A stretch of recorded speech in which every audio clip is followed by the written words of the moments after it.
Salut à toi, bienvenue dans l'Instant Vertical, le podcast qui pointe vers l'essentiel, qui remet de l'absolu dans ton relatif et qui plonge dans la verticalité de cet instant. Installe-toi confortablement, ouvre grand tes oreilles et laisse-toi inspirer par l'épisode qui va suivre. En attendant, je te laisse à l'épisode qui va suivre après un court instant de silence.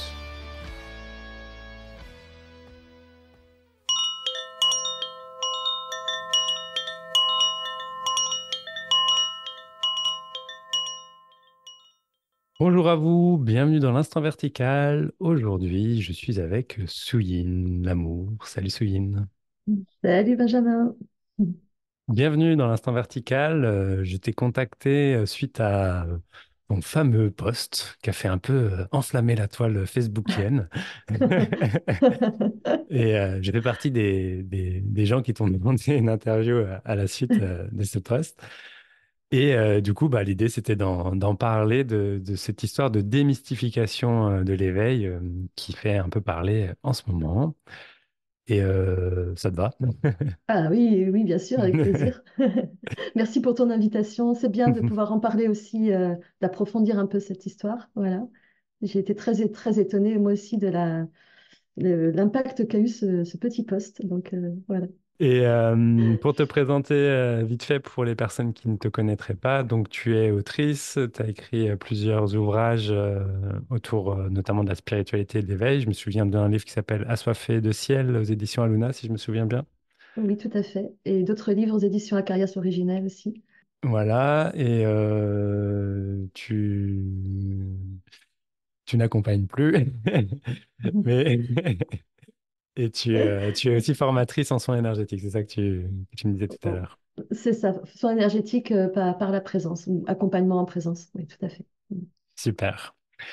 Alors, pour partir sur notre échange sur la démystification de l'éveil, voilà, j'avais une question à te poser pour commencer.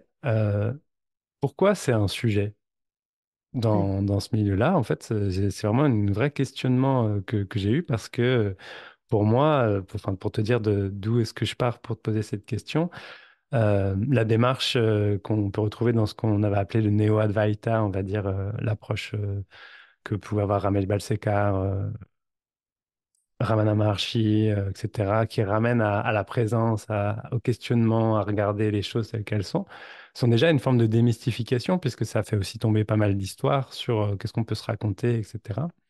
Et du coup, j'étais surpris, enfin voilà, et sachant que ma démarche personnelle à moi aussi, c'est aussi pas mal la démystification depuis un bout de temps, c'est vrai que j'étais surpris que ça fasse une flambée comme ça sur Facebook, parce que j'ai l'impression que c'était déjà le cas en fait.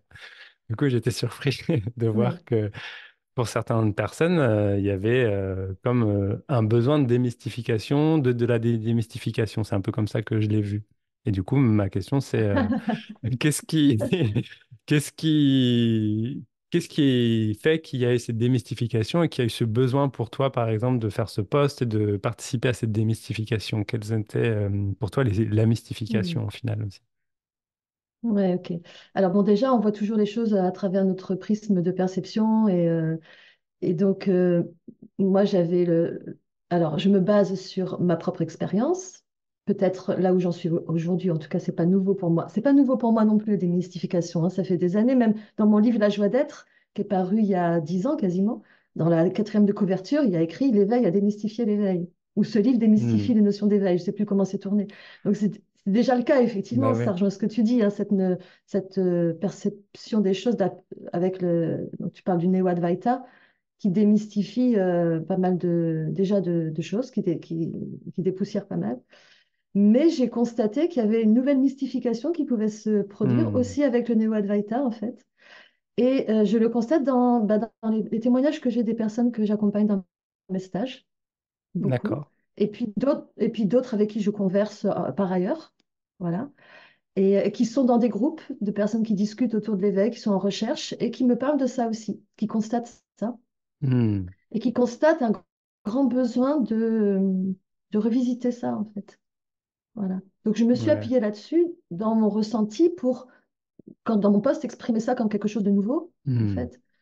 Euh, mais effectivement, alors j'ai été vraiment très très étonnée de l'impact qu'il a eu ce poste et ça a comme confirmé que c'était quelque chose pour pas mal de gens de nouveau, même si pour d'autres ça ne l'est pas du tout. Mais il y avait beaucoup de commentaires de oh merci, ça libère, oh merci, enfin, ça fait du bien d'entendre ça. Donc on sent que c'est quelque chose qui a été attendu et, Hmm. et, et inattendu à la fois, du coup, dans le sens nouveau, et qu'il y avait un besoin, il y avait un besoin de lâcher en fait une donc la mystification en question c'est quoi c'est alors depuis mon prisme hein, bien sûr. Mhm. Euh, Bien c'est sûr. voilà on est d'accord. Ça ne pourrait pas être autrement. Non, ça peut pas être autrement, mais c'est bien de le préciser parce que Ouais. après on peut croire que j'arrive là avec la notion que c'est la vérité alors que c'est pas comme ça que je vois les Hmm, choses hein, hmm, bien hmm, sûr. hmm, hmm. Mm, mm. C'est que il y aurait un état à atteindre qui serait euh, stable et immuable, à partir duquel on vivrait la vie sur un plan impersonnel, en fait, tu vois, avec plus du tout d'implication dans le personnage, pour le dire comme ça. Hmm. C'est un petit peu ça, en fait, je crois, qui se greffe sur cette notion de non-dualité aujourd'hui. D'accord. Et Et ouais. ce serait, juste pour essayer de d'étayer un petit peu ça, ce serait comme une sorte de état transcendant où, moi j'ai du mal à imaginer mais ce que ça pourrait vouloir dire. Ouais. Oui, Mais ouais, on ne se met plus jamais en colère, on n'a plus d'émotions, hmm, on est pas impassible, imperturbable, équanime en toutes circonstances.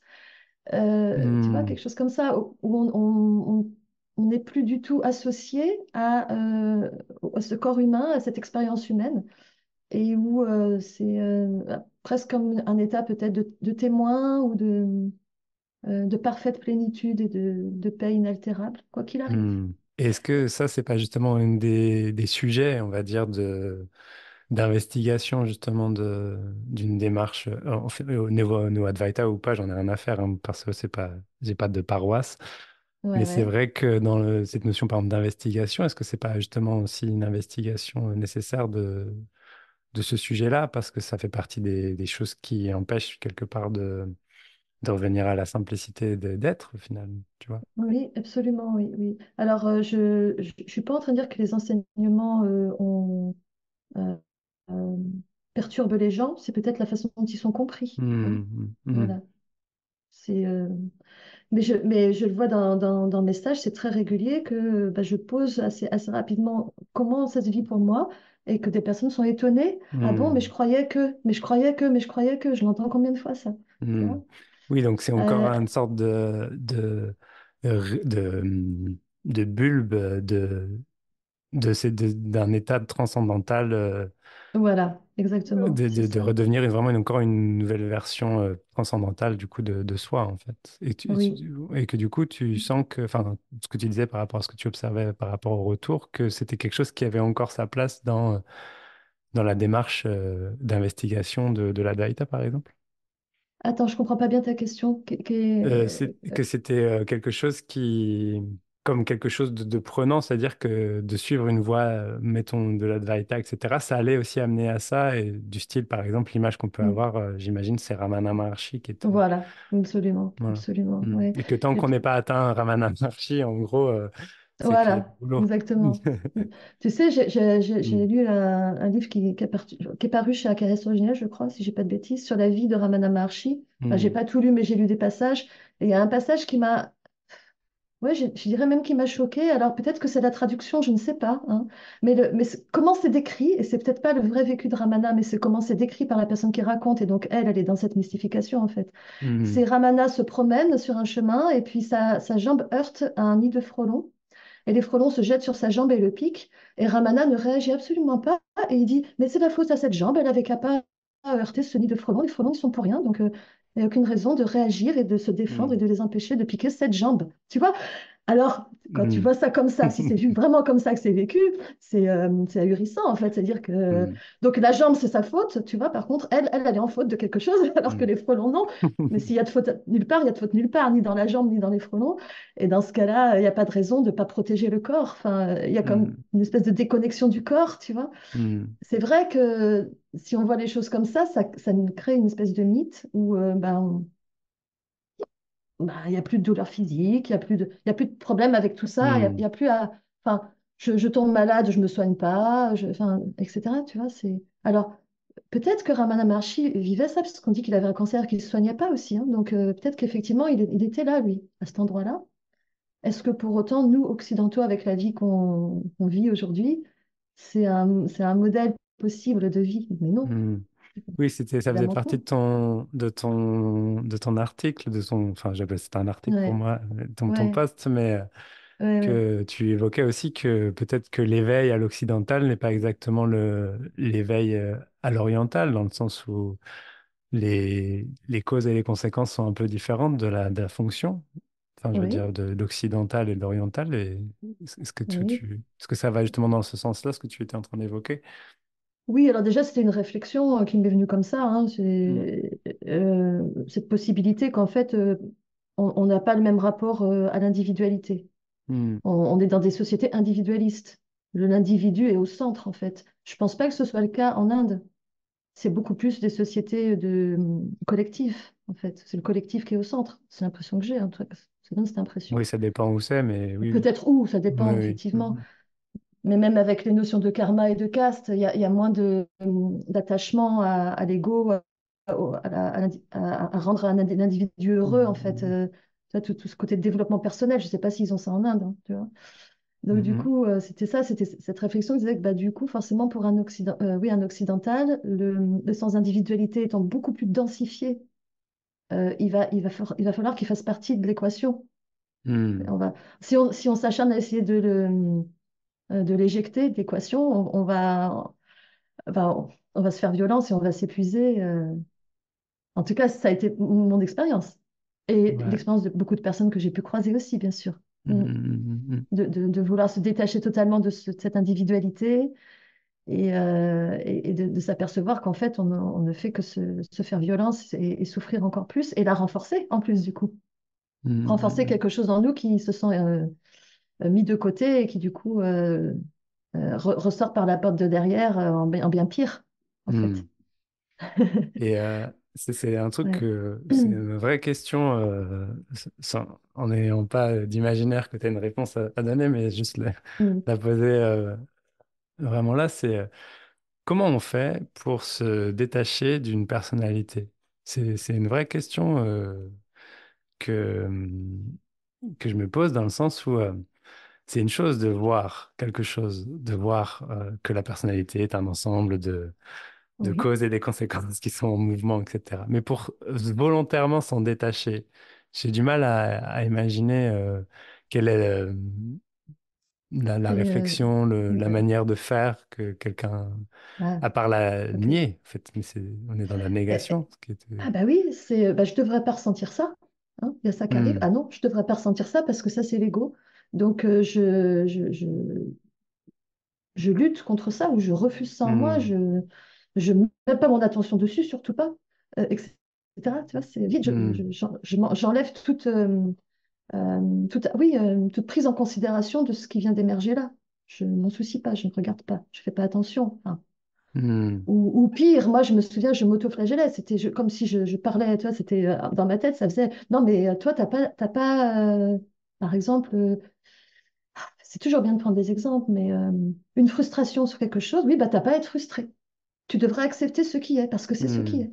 Voilà. Donc tu ne devrais pas être frustré. Donc l'aspect qui est frustré, bah, il se recroqueville sur lui-même en quelque sorte, puis il va se loger quelque part et ça va se transformer en maladie à tous les coups parce que ça n'a pas du tout été accueilli, Hmm. ça s'est cristallisé du coup, au lieu de simplement se libérer. Hmm. Alors c'est vrai que dans les accompagnements en présence, comme tu fais certainement et comme j'ai fait, c'est pas du tout de ça qu'il s'agit. Il y a quoi que ce soit qui arrive est accueilli, à tout l'espace pour être là, s'exprimer et éventuellement converser avec. Des fois, c'est pas nécessaire et des fois, ça peut amener à ça, pour essayer de comprendre quelle est la croyance qui est cachée derrière. Et parce que une chose peut-être qui apparaît parfois de façon récurrente vient d'une croyance qui n'a pas été vue. Et donc voilà, cette investigation, mais qui est un accueil complet de ce qui apparaît. Et en même temps, il y a cette façon de procéder, et puis il y a l'autre qui est malgré tout, une lutte intérieure qui peut se produire parce qu'il y a un aspect en nous qui veut plus la souffrance, qui veut plus l'inconfort, et qui s'est saisi de cette possibilité d'un état équanime permanent, d'acceptation permanente, etc., ce que je décrivais tout à l'heure, avec en plus la notion que ça, c'est la vérité, la réalité. Enfin, ça fait pas mal de choses qui cimentent en fait Hmm. ce refus finalement de tout ce qui n'est pas spirituellement correct, on va dire. Oui, Mm. et c'est, mais en même temps, enfin, ce que j'entends de la démarche, vraiment pour te dire que j'ai pas vécu un passif particulier en me disant, tiens, moi j'ai fait de la Vajta, je dois faire de la Vajta, un truc comme Mm. ça. Mais ce que j'ai Mm. compris, en fait, en tout cas, comment je le vis, peut-être que c'est peut-être pas exactement comment c'est compris, mais que ce que tu viens de décrire, c'est la matière première, en fait, de la démarche de l'investigation. C'est-à-dire que c'est bien parce qu'il se passe ça et que c'est vu que ça raconte à chaque fois ce genre d'histoire ou que ce genre de croyance qui fait qu'à un moment, bah, il y a de l'évidence qui jaillit entre les lignes, tu vois. Et du coup, Ouais. Oui, c'est oui, pour tout ça à que fait, tu as je me raison. pose la question du sort de, est-ce que c'est pas de la matière première, justement, tout ce qui est en train de se passer, qui devient en fait l'endroit du creuset où la lumière jaillit? Mm. Ouais, ouais, ouais, ouais. Alors, il y a beaucoup de choses dans ce que tu dis. En quoi c'est démystifier l'éveil? C'est démystifier une certaine façon dont l'éveil est censé se passer, Hmm. Oui. en fait, qui serait la bonne façon dont ça doit se passer. Et si c'est pas ça que tu vis, c'est pas l'éveil. Hmm. C'est un peu ça qu'elle disait à Olivia Sinet, hein, dans sa Hmm. présentation par rapport à ce mouvement chez Olam qui sont lancés Hmm. Hmm. de Hmm. Hmm. démystification. Elle est plus sur cet accent-là on n'est peut-être pas tout à fait sur le même aspect de la démystification, mais même Hmm. si on se rejoint. Et, euh, et moi, si, ça c'est quelque chose qui me parle beaucoup aussi. Il y a plusieurs sortes d'éveil, il y a plusieurs façons de le vivre. Euh, et, euh, et du coup, vouloir coller à l'éveil, c'est ça, la réalisation, c'est comme ça. Hmm. Après, c'est forcément comme ça et comme ça et comme ça que ça se passe. Et tu sais, moi, ça fait des années que quand j'entends un enseignant parler de cette manière-là, dans ma tête, je lui réponds toujours, ouais, pour toi. Oui, c'est absolument Hmm. vrai ce que tu dis, pour toi. Ça me gêne un peu que ces Hmm. personnes ne précisent pas, c'est comme ça pour moi. Hmm. Parce que D'accord, ok. peut-être qu'ils le pensent comme ça, mais que c'est pas entendu comme ça, en fait. Hmm. Oui, oui. Oui, là, ça amène ce que tu viens de dire, juste ce truc-là est Ouais, quelque chose ouais, de reposer, en fait, le fait de dire mm, selon mon regard, ou comme on a évoqué tout à l'heure, selon moi, selon mon voilà, prisme. c'est ça, exactement. Et que ce serait Ouais, croire qu'il y aurait une manière, à un moment donné, que ce prisme-là soit devenu quelque chose d'universel et tout à que, fait. voilà. Alors que c'est pas possible. Voilà. Non, c'est ça, c'est pas possible. Oui, ça me fait penser à un post aussi que j'ai vu, je crois que c'était Elvira de la Conscience Samus qui avait mis sur Ouais, Facebook. Pour moi, l'éveil, c'est, et que du coup, elle voilà, soulignait le c'est ça. pour moi. Hmm. Hmm. Voilà. Et c'est suite à ce poste, je crois, c'est celui-là d'Elvira, que j'ai fait mon poste à moi, D'accord, justement. ok. Parce que d'abord, je lui ai fait un petit commentaire en réponse que je trouvais génial ce qu'elle disait. Et puis ce petit commentaire, je me suis dit, mais en fait, je devrais approfondir ça et puis dire carrément sur ma page, oui, mon mur, comment moi je vois cet aspect-là de l'éveil. Hmm. Et donc, j'ai rebondi en fait par rapport à son post à elle. C'est un peu elle qui m'a donné l'élan. Elle et puis Hmm. Olam qui organisait cet événement. Voilà. Ça faisait un Hmm. moment que j'avais envie d'en parler, mais l'élan venait pas. Puis du coup, là, ça a allumé le truc en fait. Hmm. Ça marche. C'est pour revenir un peu sur cet état transcendantal imaginaire. Oui. Est-ce que toi, tu t'es déjà tombé sur des personnes qui vivaient cet état transcendantal selon leur dire, on va dire, et que, ça dans le sens, attends, comment dire? Ça me fait penser justement à un des talks de Ramana Maharshi, où une des rares fois où Ramana Maharshi se vénère un peu dans son livre. enfin, dans son livre ou D'accord. dans ses talks, c'est justement parce qu'il y a quelqu'un qui est en face de lui qui fait du genre ah non, mais tout est spontané en moi, il n'y a rien de. Voilà. Et c'est la seule fois où il y a Ramana Maharshi qui commence à lui dire c'est ce que vous dites, c'est des conneries. Ah ouais. Ouais, ouais, Ok. c'est la seule fois un peu dans les talks où Ramana Maharshi monte au créneau, quoi, en disant vous dites n'importe quoi, voilà. Ou de justement Hmm. quelqu'un qui se prend pour quelqu'un de transcendantal qui, voilà. C'est pour ça que je trouve ça rigolo aussi que tout ça qui arrive là, dans ce truc-là, au final, c'est aussi quelque chose qu'on peut retrouver dans les enseignements de Ramana. Enfin, c'est pas un enseignement parce qu'il n'a pas fait d'enseignement particulier, mais Hmm. voilà. Et Hmm. est-ce que tu es déjà tombé, toi, sur quelqu'un qui. Enfin, est-ce que tu as des exemples concrets de vécu, et de personnes qui avaient l'impression d'être cet état transcendantal, je ne ressens plus rien, je suis. Bah déjà, moi, je l'ai vécu on va Mhm, dire plusieurs semaines où j'étais vraiment dans cet état. Et donc, je sais quand c'est vécu ce que c'est, en fait, hein. mhm, Pas quand c'est imaginé, quand c'est vécu ce que c'est. Et donc, après, j'ai croisé des personnes qui étaient dans cette phase.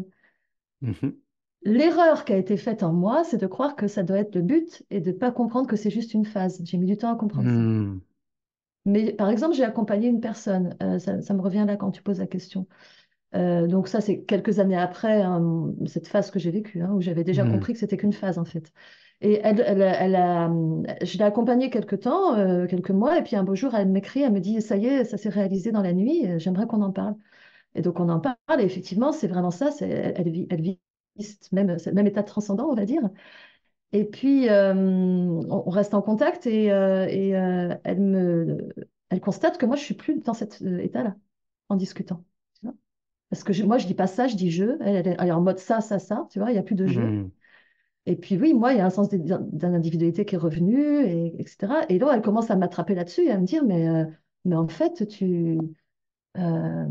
euh, il y a un problème, quoi. Tu devrais être dans le même état que moi. Je comprends pas, en fait, comment ça se fait. Et je lui disais, mais c'est une phase. Et elle voulait pas l'entendre. Elle disait, c'est pas mhm, possible. Ça peut pas être une phase, en fait. Tu vois. Et moi, quand j'étais dans cette phase, c'était pareil. C'était pas imaginable que ce soit pas définitif. mhm, Donc voilà. Et après, quelques années plus tard, après la pandémie, j'ai eu des nouvelles de cette personne. Elle m'a dit que le Covid et tout ça, ça avait tout redensifié le personnage et que c'était pas facile. Elle revenait dans son personnage. Voilà. Donc c'était mhm. peut-être un an après qu'elle ait vécu ça. Peut-être elle a vécu un an de désidentification complète, je sais pas, hein, parce que j'ai pas été en lien avec elle pendant cette période, juste au début en fait. Quel mot tu mettrais sur la désidentification pour que ce soit bien clair? Parce que du coup, quand on entend des histoires ou des mots comme Oui, ça, c'est vrai qu'on interprète. oui. De quoi Qu'est-ce on que toi, parle? Oui, c'est ça. ouais, de quoi tu parles quand tu parles de désidentification totale? Parce que quand tu décris cette histoire, par exemple, cette Mm. personne Mm. elle te dit, bah non, bah c'est pas possible, c'est possible, bah Oui. il n'y a rien de transcendantal là-dedans, tu vois ce que je veux dire? Ah bah si, pour elle, c'était transcendant parce qu'elle me disait, elle marchait dans la rue, elle se sentait flotter, il y avait plus rien qui avait de densité, elle était dans un état d'extase complet, tu vois, Oui, mais c'est transcendant ça. est-ce que c'est la notion de désidentification du coup qui vient là-dedans? Quel mot tu mettrais dessus? Ah, comme si la conscience est plus du tout associée au véhicule humain, en Hmm, fait. Tu vois? Elle se vit dans son impersonnalité. hmm, Elle est plus associée à une identité. Voilà, hmm. en fait. Ou ni à un corps, ni à un mental. C'est ça, en fait. C'est dissocié du corps, dissocié du mental. Donc les pensées, c'est pas mes pensées. Le corps, c'est pas mon corps. Il y a plus d'appropriation, de saisie sur quoi que ce soit qui se passe, en fait. Hmm. Ouais. Ça te parle, Et ce que je dis là? ouais, Ouais, ouais, bien sûr. ouais, Et ouais, ouais.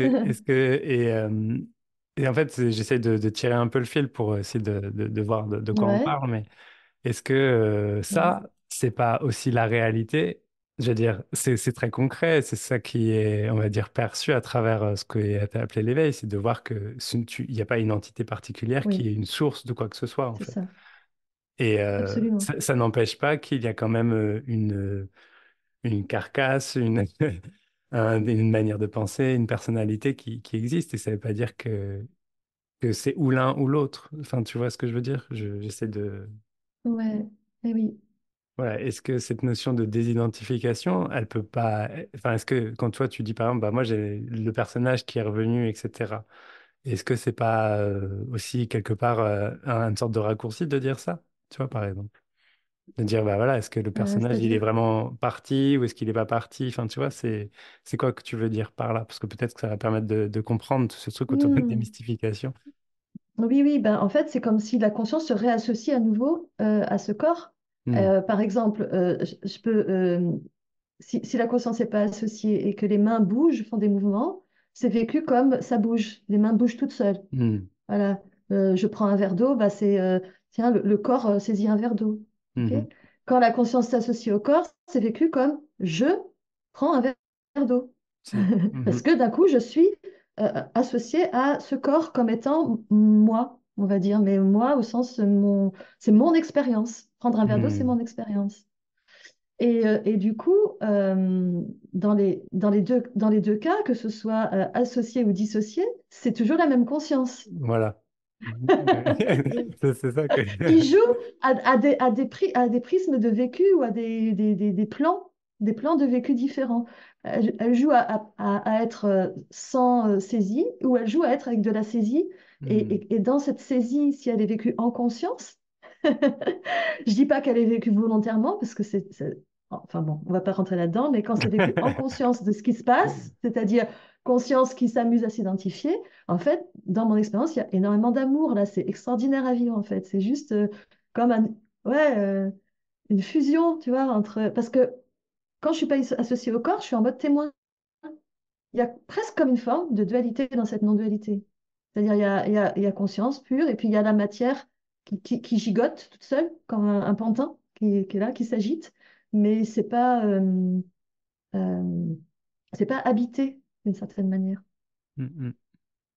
Alors, c'est habité par la pure énergie, présence de la vie.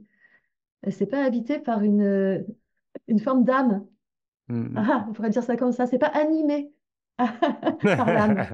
Tu sais, c'est ça, c'est des mots, c'est compliqué, hein, on est Et d'accord. oui, Mais, oui, oui. parce que Là, l'âme, c'est. c'est ça, c'est le premier sens d'individualité pour moi, tu vois, quelque part. Mais Hmm. qui est pas. Alors, voilà, ça par contre, c'est super intéressant peut-être à dire.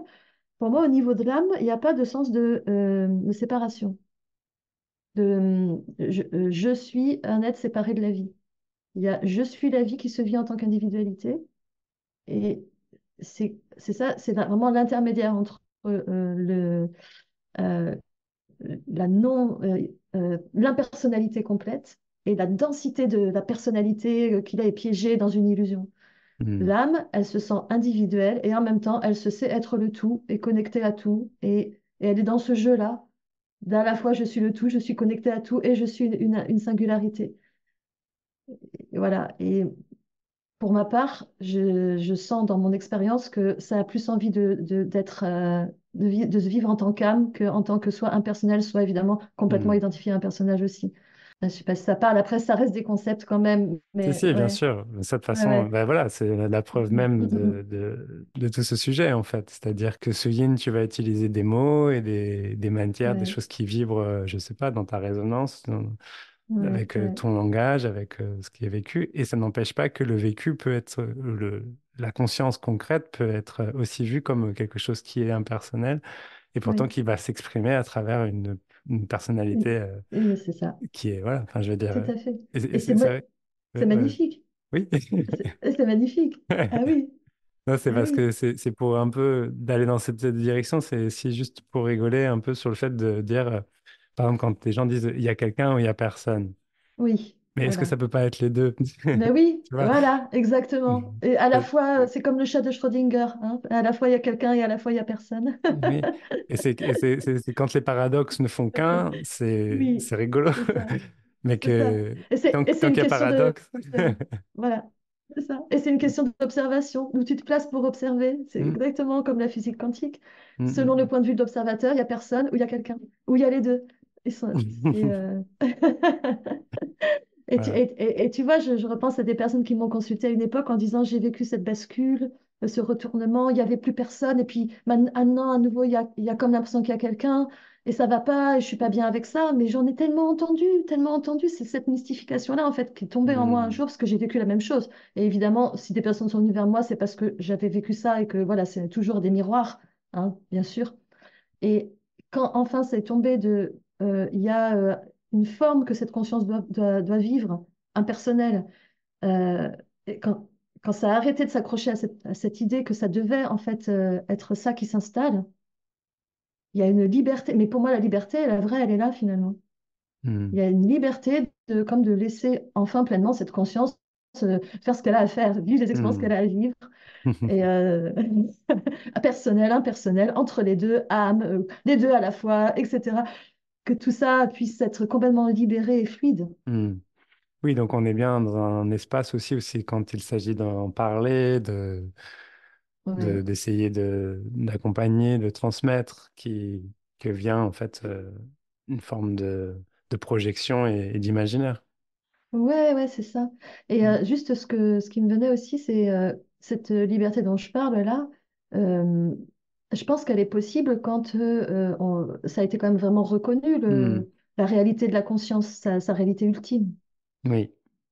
Parce que ça donne ce socle, cette solidité, d'une certaine manière, on sait vraiment ce qu'il en est, ce qu'on est.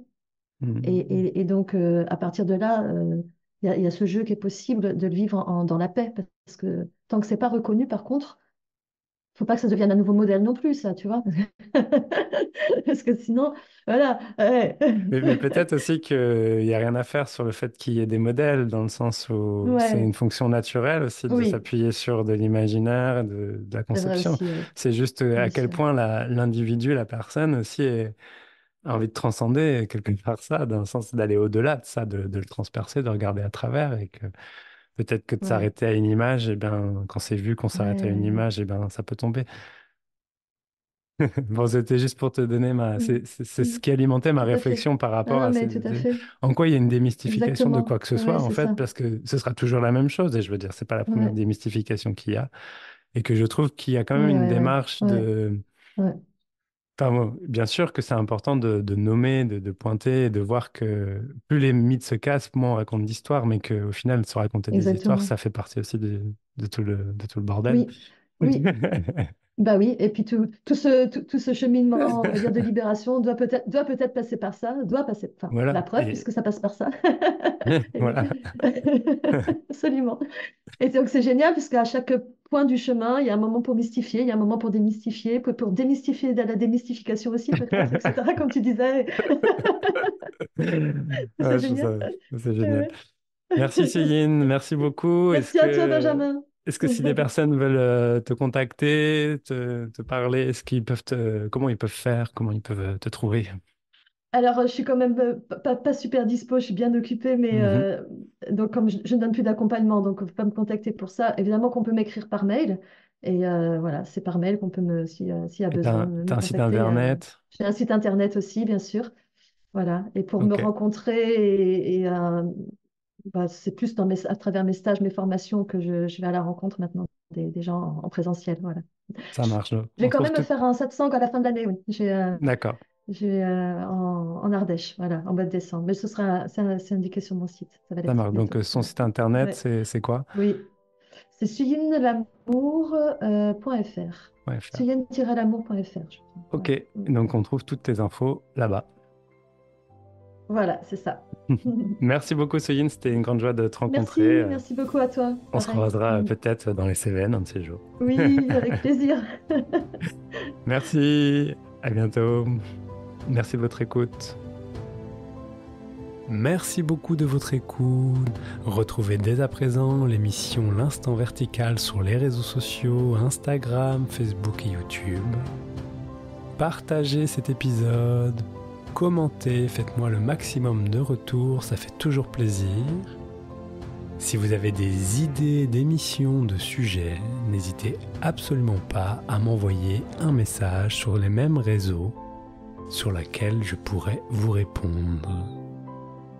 Si vous voulez soutenir cette émission, vous pouvez également faire un don financier via la plateforme Tipeee qui va permettre de pouvoir faire tout ce que l'on peut faire lorsqu'on est soutenu financièrement, continuer, donner du temps, mettre de l'argent dans du matériel et faire tout ce qui est cool avec du soutien. Vous avez toutes les infos en description. En attendant, je vous souhaite une belle semaine et je vous invite à savourer pendant quelques instants cette verticalité. Ciao.